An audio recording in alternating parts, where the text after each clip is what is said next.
अस्सलाम वालेकुम स्टूडेंट्स। आज का जो हमारा लेक्चर है वो इन्फ्लेशन के बारे में है कि व्हाट इज इन्फ्लेशन एंड उसके कॉजेस क्या हैं। ठीक है, तो जो इन्फ्लेशन की डेफिनेशंस हैं पहले उसको डिस्कस करते हैं। Inflation is a process in which there is a continuously increase in the general price level and the money is continuously losing its level value। यानी जब एक ऐसी सिचुएशन हो जिसमें कि जो मनी सप्लाई है वो इंक्रीज हो रही हो और मनी सप्लाई के इंक्रीज होने से जो रुपए है उसकी कदर में कमी आ रही हो, उसकी जो वैल्यू है वो दिन ब दिन कम हो रही हो, तो हम उसको इन्फ्लेशन कहते हैं। इन्फ्लेशन जो टर्म है, this is very common to you और आप सब इसको जानते हैं, इसको महंगाई कहते हैं। ठीक है, तो महंगाई वैसी क्या होती है, जब रुपए की कदर में कमी आती है तो हम उसको महंगाई कहते हैं। ठीक है, तो महंगाई इस वजह से आती है जब लोगों के पास पैसे बहुत ज्यादा हो जाते हैं और उनकी डिमांड दिन ब दिन बढ़ती जाती है, जिसकी वजह से जब जब भी चीजों की डिमांड बढ़ती है प्राइसेस ज्यादा होना शुरू हो जाती हैं। Inflation may be defined as a persistent and appreciable rise in general level or average of price। यानी आपकी जो persistent का मतलब है कि मुसलसल इजाफा हो रहा हो, appreciable के यानी वो नोटिस हो रहा हो, जो मुसलसल कीमतों की एवरेज, यानी ये नहीं कि किसी एक चीज की कीमत में इजाफा हो रहा हो, बल्कि तमाम चीजों की कीमतों में एवरेजली तमाम चीजों की प्राइसेस में मुसलसल इजाफा हो रहा हो, तो हम उसको इन्फ्लेशन कहते हैं। Inflation is a continued upward movement in the general level of prices।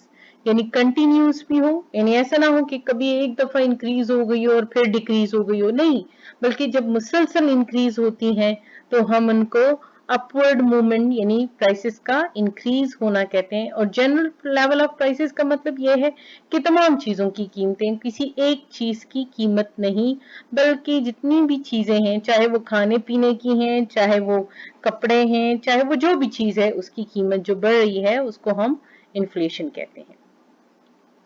अच्छा, इन्फ्लेशन हैज टू रीजंस। दो रीजंस हैं इसके, एक है डिमांड पुल इन्फ्लेशन, एक है cost push inflation. Demand pull inflation occurs when aggregate demand increases more than aggregate supply which result in high prices। जब aggregate demand का मतलब है मजमूई तलब मुसलसल बढ़ रही हो और सप्लाई ना बढ़ रही हो, तो ऐसी सूरत में कीमतें बढ़ना शुरू हो जाती हैं। और इसका रीजन क्या होता है, इसका रीजन ये होता है कि डिमांड इंक्रीज हो रही होती है, इसलिए इसको हम डिमांड पुल इन्फ्लेशन कहते हैं। Cost push inflation, cost push inflation तब प्रिवेल करती है, तब सामने आती है जब कॉस्ट ऑफ प्रोडक्शन इंक्रीज हो रही हो। जैसे अगर मैं आपसे कहूं कि केक महंगे हो गए हैं, तो केक इसलिए महंगे हुए हैं कि चीनी महंगी हुई है, यानी किसी चीज की कीमत इसलिए इंक्रीज हो रही है कि जिन चीजों से मिलके वो बन रही है उनकी कीमतें मुसलसल इंक्रीज हो रही हैं। ठीक है, तो ये कास्ट पुश इन्फ्लेशन है। अच्छा, काइंड्स ऑफ इन्फ्लेशन जो है वो तीन कैटेगरीज पे बेस करती है। एक तो रेट ऑफ इन्फ्लेशन, कि वो इन्फ्लेशन कितना है, बहुत ज्यादा है, कम है, इस बेसिस पे हम उसको कैटेगराइज करते हैं। एक डिग्री ऑफ कंट्रोल पे, कि क्या वो गवर्नमेंट ने अपने कंट्रोल में लिया हुआ है या नहीं लिया हुआ, इसकी बेसिस पे हम उसको डिवाइड करते हैं दो काइंड्स में। अच्छा, inflation on the basis of causes, कि वो कौन कौन सी रीजंस की वजह से इन्फ्लेशन होता है, तो हम उसकी कैटेगरी पे उसको आगे डिवाइड करते हैं। सबसे पहले on the basis of rate of inflation, उसमें क्रीपिंग है, वॉकिंग है, रनिंग है, गैल्पिंग है। अब देखें, क्रीपिंग का मतलब होता है रेंगना, वॉकिंग का मतलब होता है चलना, रनिंग का मतलब होता है दौड़ना, गल्पिंग या हाइपर यानी बहुत तेज। इसकी नामों से ही समझ आ रही है कि अगर इन्फ्लेशन बहुत कम उसका होगा तो हम उसको क्रीपिंग कहेंगे, अगर उससे ज्यादा होगा तो वॉकिंग कहेंगे, और अगर उससे ज्यादा होगा तो रनिंग कहेंगे, और अगर बहुत ही आउट ऑफ कंट्रोल किस्म का होगा तो उसको गल्पिंग कहेंगे। On the basis of degree of control, open inflation है और सप्रेस्ड इन्फ्लेशन है। ओपन इन्फ्लेशन वो इन्फ्लेशन होता है जिसमें कि गवर्नमेंट कीमतों को कंट्रोल नहीं कर रही, बल्कि जो जो डिमांड बढ़ती है इन्फ्लेशन बढ़ती जाती है। सप्रेस्ड इन्फ्लेशन वो होता है जिसमें कि गवर्नमेंट ने कीमतों को दबाया होता है, लोगों को कहा होता है, सब्सिडी दी होती है कि नहीं, अब अगर गवर्नमेंट किसी चीज की कीमत बढ़ रही है और गवर्नमेंट वहां सब्सिडाइज कर दे, यानी गवर्नमेंट उनसे कहे कि आप लोगों को ये 100 रुपए की चीज 80 रुपए भी पे दोगे, ये 20 रुपए मैं आपको कंट्रीब्यूट करूंगा, ठीक है। तो ये सप्रेस्ड इन्फ्लेशन है।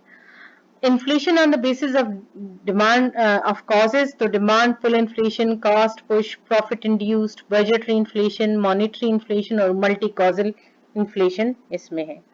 अब देखिए यहाँ आपको मैंने सबकी डिटेल दी हुई है कि on the basis of rate of inflation क्या होगा। Creeping inflation is a situation when the general price level rises at a very slow rate, for example 2% per annum, यानी कीमतें बढ़ रही है लेकिन सिर्फ 2% से बढ़ रही हैं, तो वो इतना ज्यादा इन्फ्लेशन नहीं है, इसको हम क्रीपिंग कहते हैं।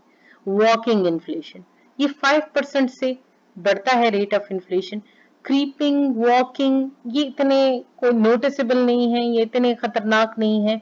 अच्छा, ये ना पसंदीदा भी नहीं है क्योंकि ये होना चाहिए, इससे ये पता चलता है कि मुल्क में डिमांड बढ़ रही है और डिमांड का बढ़ना मुल्क के लिए अच्छा है, क्योंकि जब चीजों की डिमांड बढ़ेगी तो मुल्क में प्रोडक्शन बढ़ेगी और लोगों को जॉब्स अपॉर्चुनिटीज मिलेंगी।